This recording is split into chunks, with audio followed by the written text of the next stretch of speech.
untuk transformasi pendidikan seperti yang Bapak bilang hybrid. Walaupun anak udah kembali ke sekolah, nanti berbagai macam platform teknologi akan meningkatkan kolaborasi antara guru, orang tua, dan murid dengan cara-cara yang belum bisa kita prediksi, tapi kesempatannya banyak sekali, Pak. Jadi sudah ada terobosan-terobosan?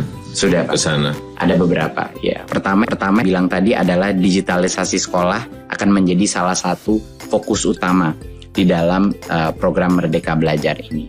Tapi ada beberapa program-program yang sangat penting yang sudah diluncurkan, Pak, walaupun dalam masa pandemi.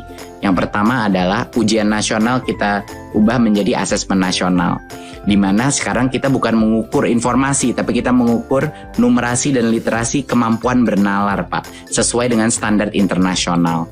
Dan pertama kalinya di sejarah kita, Pak Presiden, kita akan menambahkan survei karakter, di mana nilai-nilai Pancasila akan bisa kita ukur dan kita kuantifikasi per sekolah.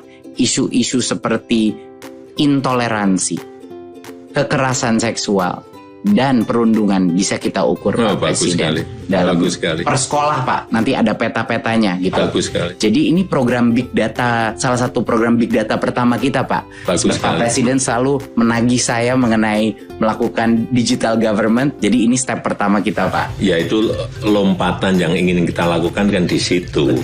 Betul, Pak. Dan yang kedua, Pak, adalah program guru penggerak, di mana regenerasi kepemimpinan kepala-kepala sekolah kita, pengawas kita, guru-gurunya LPTK kita, itu akan keluar dari alumninya guru penggerak, Pak. Saya baru aja di Papua, Pak. Kemarin luar biasa, sama di Kalimantan Timur, banyak dari guru penggerak yang ikut program baru 5 bulan, nangis-nangis depan saya, Pak Presiden. Mereka nangis karena apa, Pak? Mereka nangis karena menurut mereka program ini membuat mereka menyadari berbagai macam mispersepsi mereka mengenai apa artinya pemimpin di dunia pendidikan, Pak. Jadi strategi kedua kita, Pak, adalah untuk meluncurkan regenerasi kepemimpinan. Kepala-kepala sekolah kita semua bakal alumni dari guru penggerak. Ketiga, Pak, kita transformasi keuangan. Ini yang dengan dukungan Pak Presiden sangat membantu, Pak. Dana BOS yang tadinya suka datang telat, Pak, di daerah, kita nggak lewat pemerintah daerah, langsung transfer ke sekolah, biar kepala sekolahnya nggak perlu nalangin dulu. Biasanya minjem-minjem, Pak, sama orang tua untuk bulan-bulan pertama. Sekarang alhamdulillah transfer langsung. Kedua, kepala sekolah sekarang punya fleksibilitas, Pak, dalam penggunaan dana BOS. Mereka bisa gunain, kadang ada yang kebutuhannya buku, kadang kebutuhannya digital, kadang-kadang kebutuhannya masker. Adapun yang kebutuhannya perahu untuk nyebrangin anak-anak dari pulau sebelah, Pak. Iya, ini kan negara besar ya. Kebutuhan di setiap sekolah, di setiap daerah, di setiap provinsi itu pasti beragam, berbeda-beda. Betul. Jadi nggak bisa, tidak selalu kayak Pak Presiden, waktu saya pernah ngobrol sama Pak Presiden, keseragaman itu belum tentu keadilan. Iya, betul. Itu, Pak. Dan saya mengambil nasihatnya Pak Presiden, lalu kita buat lewat kebijakan. Pak Presiden juga yang mendorong saya waktu itu untuk melakukan transformasi dana BOS Majemuk, Pak Presiden.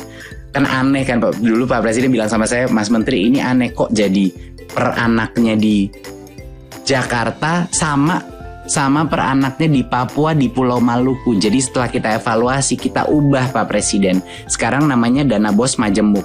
Berdasarkan per anaknya itu berdasarkan indeks kemahalan. Jadi di Papua, di mana bangun ruang kelas itu 3 kali lebih mahal, ngirim buku dari Jakarta bisa 2 kali lebih mahal. Sekarang, Pak, anak-anak di kepulauan di Maluku sama Papua naik dana BOS-nya 40% sampai dengan 100%, Pak Presiden. Ya, itu yang namanya keadilan. Betul. Belum tentu keseragaman adalah keadilan. Bagaimana sekarang, Mas Menteri, mengenai infrastruktur dan teknologi untuk sekolah? Digitalisasi sekolah, Pak. Tentunya bekerja sama, berkoordinasi dengan Menkominfo, Pak, untuk memastikan bahwa sekolah menjadi prioritas untuk koneksi internet, Pak. Dari Kemendikbud kami sedang mempersiapkan program distribusi laptop terbesar, Pak, yang pernah terjadi. Sehingga anak-anak kita dan guru-guru kita akan bisa mengakses, ya, dan tentunya dengan proyektor dan juga dengan wifi router. Kapan itu? Ya, harapannya dalam 1-2 tahun ke depan banyak sekali sekolah kita, puluhan ribu sekolah kita akan menerima paket-paket laptop, Pak.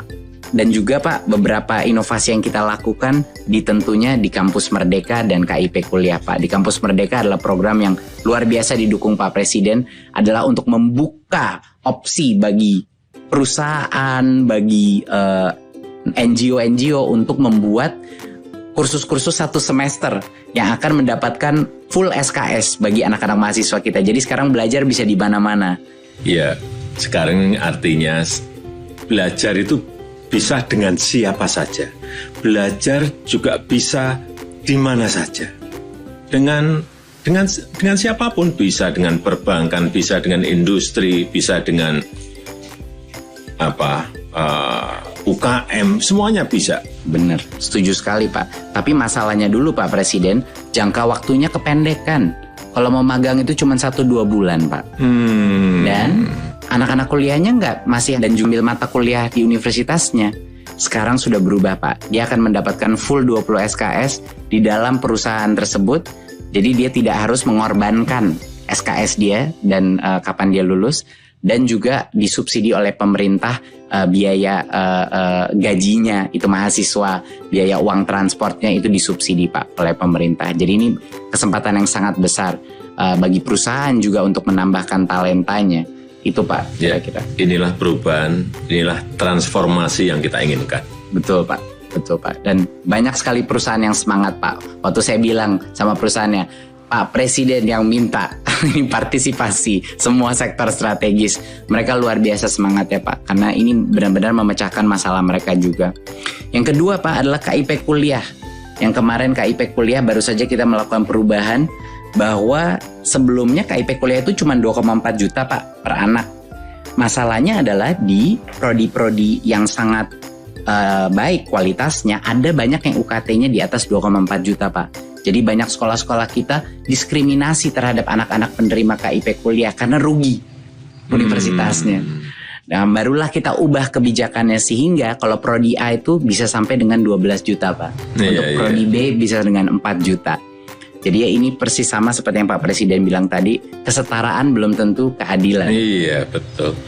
Sehingga sekarang anak-anak dari Papua atau dari Maluku yang mau masuk ke dalam program yang mahal, misalnya Fakultas Kesehatan, dia bisa tanpa diskriminasi dari universitasnya Pak Presiden. Itu kira-kira Pak, beberapa hal yang memang sudah mendapat dukungan dari Pak Presiden. Bagus.